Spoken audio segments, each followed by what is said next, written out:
The Hope Chest, Chapter 9, Mr. Martin's Escape.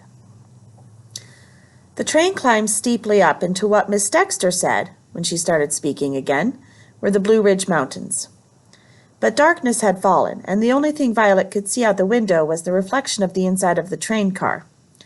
2 long rows of passengers, mostly women, on red mohair-covered seats, surrounded by their handbags, hat boxes, picnic baskets, valises, and traveling pillows. "I hope you understand I'm not a racialist, Violet," Miss Dexter was saying, as she unpacked fried chicken, biscuits, and apples from a picnic basket. "Mr. Martin doesn't seem to understand this. He doesn't seem to realize that with everything we women have worked so hard for in the balance, we can't be distracted by every little battle that comes our way." Mr. Martin had gone to look for something for them to drink. "Can I take some of this to Myrtle?" Violet asked, indicating the meal Miss Dexter was serving out.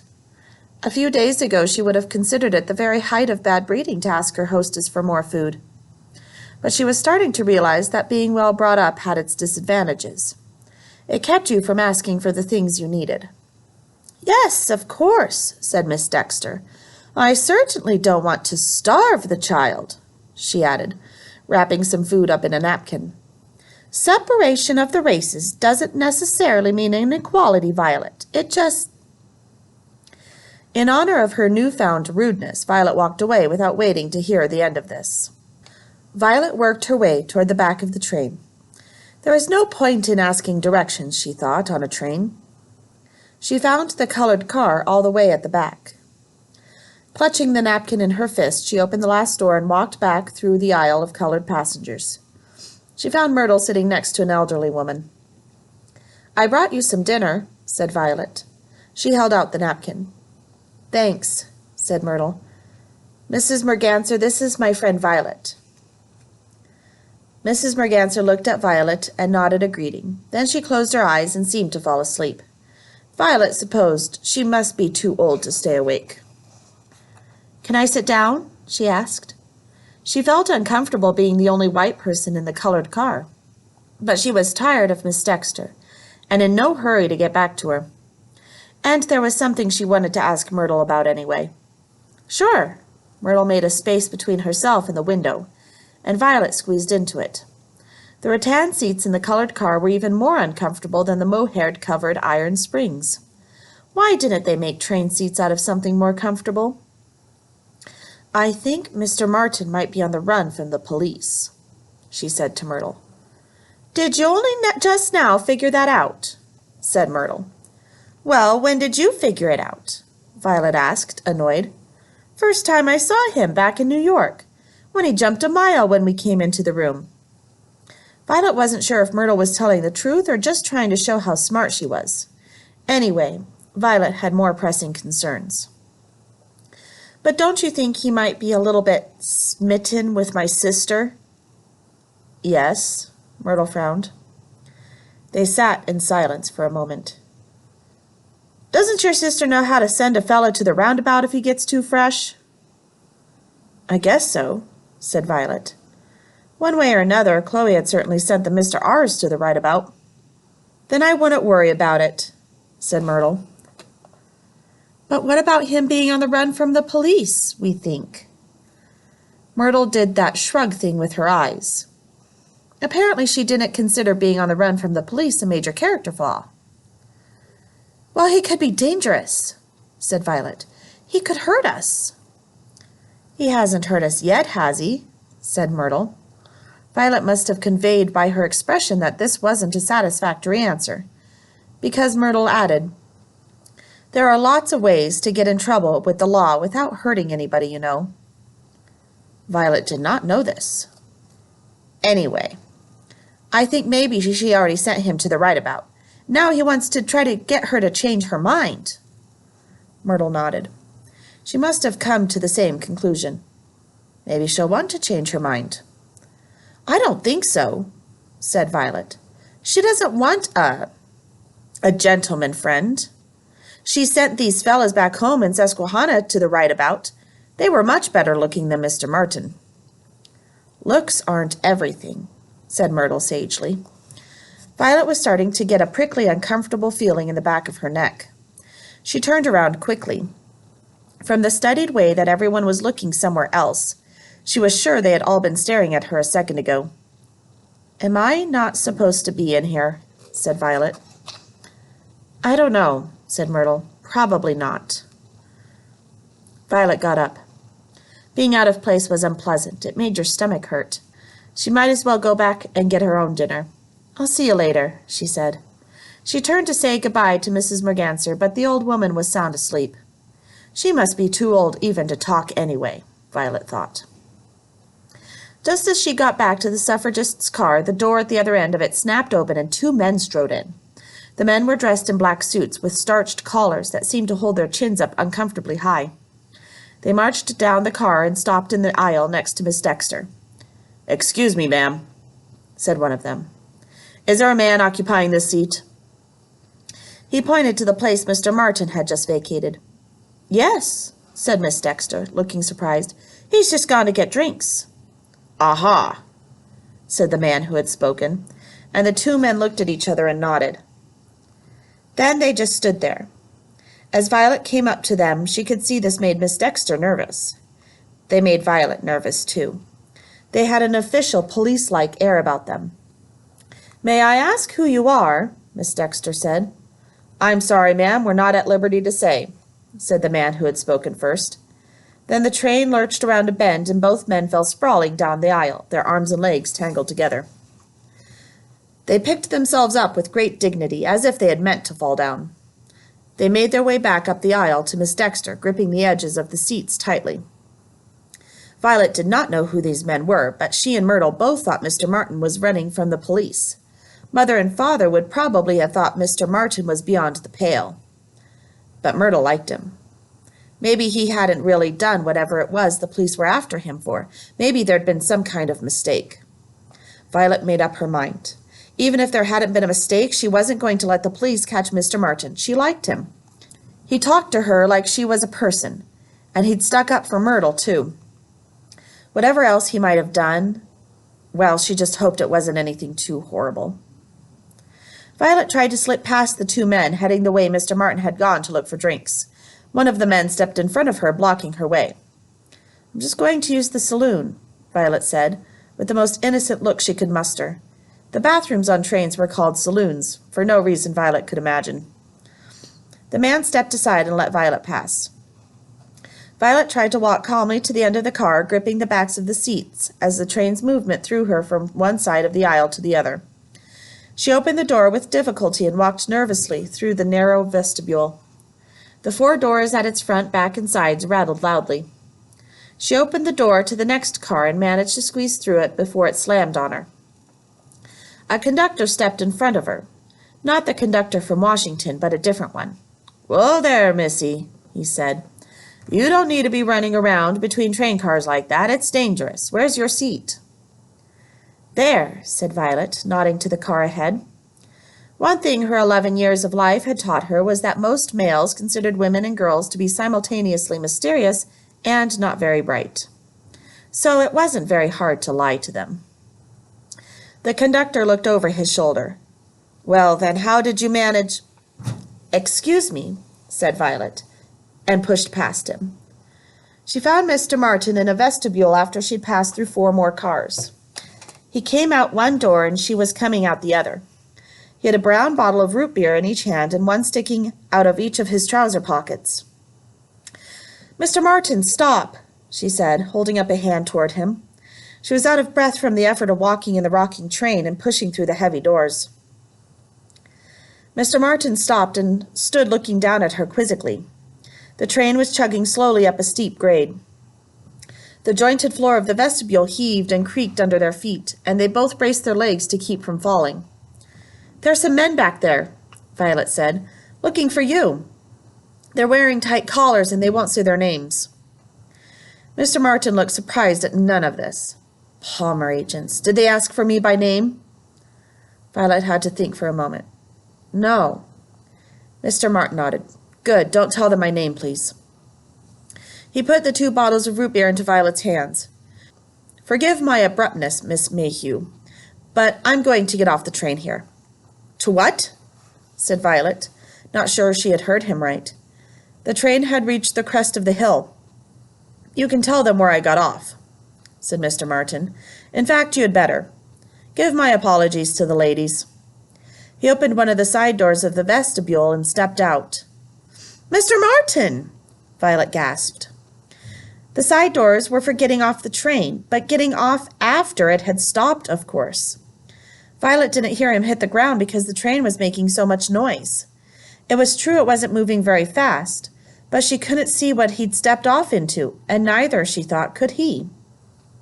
There might have been a 300-foot cliff beside the track for all either of them knew. She dropped the root beer bottles, one of them shattered, and grabbed the handrail beside the still swinging door.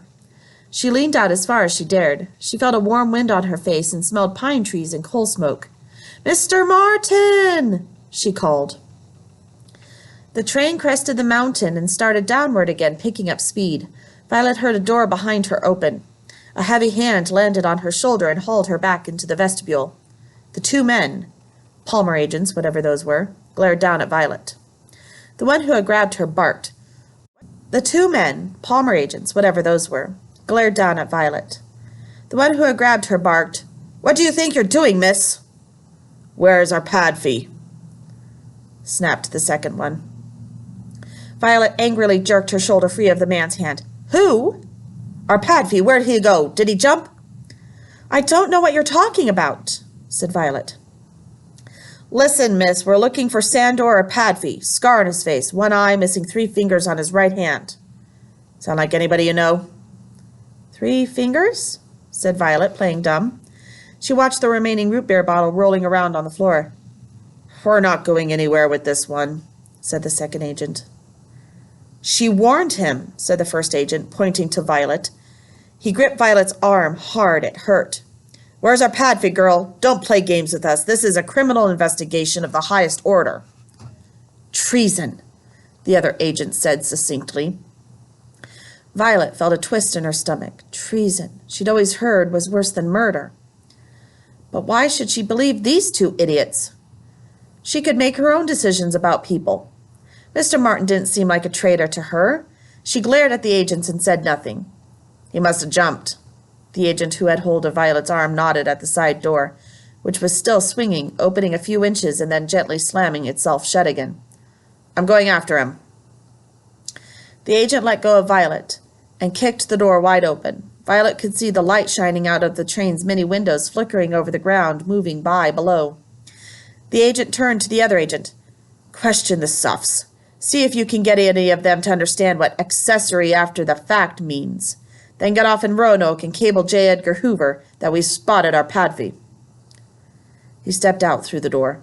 "No!" Violet cried, horrified as he jumped. The train was by no means moving as slowly as it had been when Mr. Martin jumped off. "Come on, miss," said the other agent, grabbing her arm. "Let's see what you and the suffs can manage to babble out." "You know, I don't believe he ever told us his name," Miss Dexter said loudly. Violet was surprised at how well she pretended to be stupid, and surprised she was willing to do it for Mr. Martin, whom Miss Dexter clearly disliked. "He joined us at Union Station and begged me a spare seat in our car, but he's a complete stranger to me."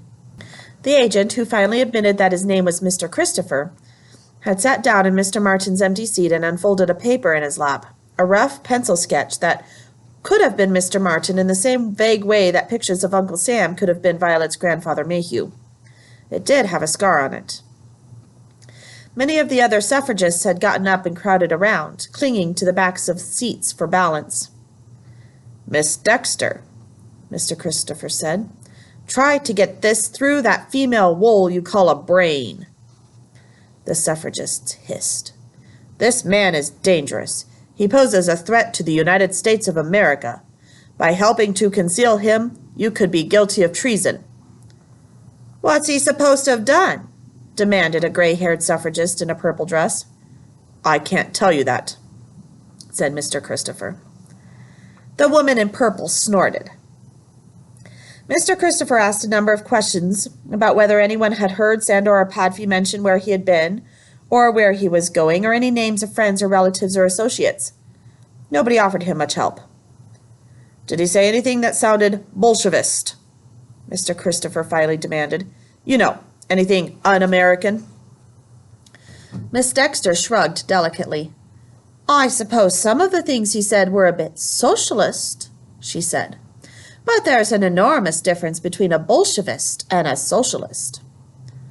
That's what the socialists would like you to think, said Mr. Christopher. Socialists are good Americans, said the woman in purple angrily. They believe in cooperation instead of competition. Many of the greatest and wisest people in our country are socialists.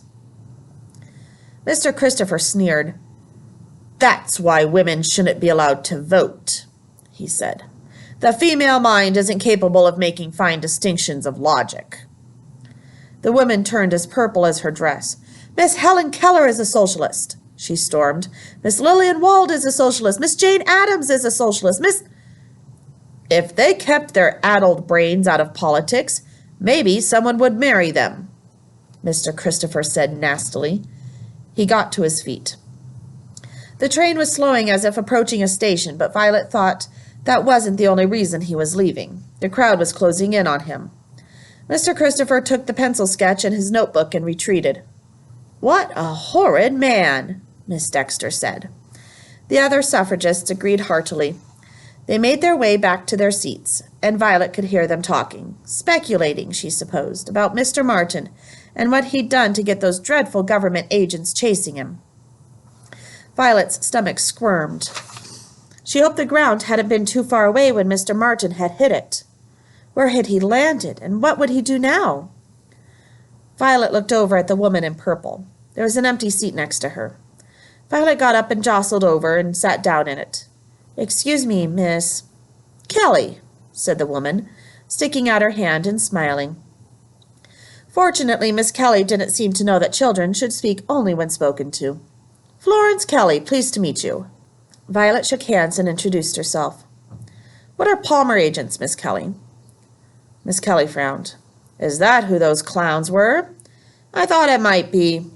Mr. Palmer is the U.S. Attorney General. He's got a crazy assistant named J. Edgar Hoover. Miss Kelly rolled her eyes at the ridiculous name. Their agents track down radicals and arrest them. Arrest them for what? Said Violet. Mostly for being against the war, said Miss Kelly. But the war is over, said Violet. Parts of it are, Miss Kelly said. And what are Bolshevists? Violet asked. She had some idea, but she wanted to hear what Miss Kelly would say, especially since Miss Kelly was clearly one of those rare adults like Chloe and Mr. Martin who talked about things that mattered and let you ask questions. The Bolsheviks are the people who overthrew the Tsar in Russia, said Miss Kelly, but people just use the word to mean anybody that wants to change the way things are, to make us sound dangerous. Some people say we suffragists are Bolsheviks. Violet nodded. She had heard that. How's your little friend in the Jim Crow car? Miss Kelly asked. Violet looked at her, surprised. She's all right, she said. The seats aren't so nice there, but she's fine. Violet didn't think it was fine at all, actually, but Miss Dexter had seemed to, and she was an adult. It's a national shame, said Miss Kelly, this Jim Crow business. My organization, the National Association for the Advancement of Colored People, is fighting to put an end to it. There's no reason decent people can't ride in a train car with each other. Violet stared at Miss Kelly. But you're not colored, she said. Then she covered her mouth, shocked at her own rudeness. No, I'm not. But that doesn't mean I can't fight for justice side by side with colored people. Miss Kelly patted Violet on the shoulder. You know it's wrong putting your friend in another train car. When you know right from wrong, don't let anyone tell you differently. They both looked over at Miss Dexter. I won't, Miss Kelly, said Violet, and meant it. Soon it was time to fold down and rearrange the seats into berths. A porter came in to help them with this.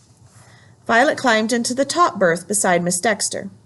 She lay awake for a long time, boxed in by the train's curving metal ceiling, the wall, the thin, lumpy mattress, and Miss Dexter. She thought about Myrtle in the Jim Crow car, probably sitting up all night in that rattan seat. Finally, Violet drifted off to sleep and dreamt she was running and running, trying to catch a train that had left a long time ago. Sometimes the train stopped at stations and Violet woke, sliding forward as her head bumped against the partition. Then she fell back asleep until the train started again and her feet hit the partition at the other end. The train whistle let out a long, loud moan each time the train came to a crossing.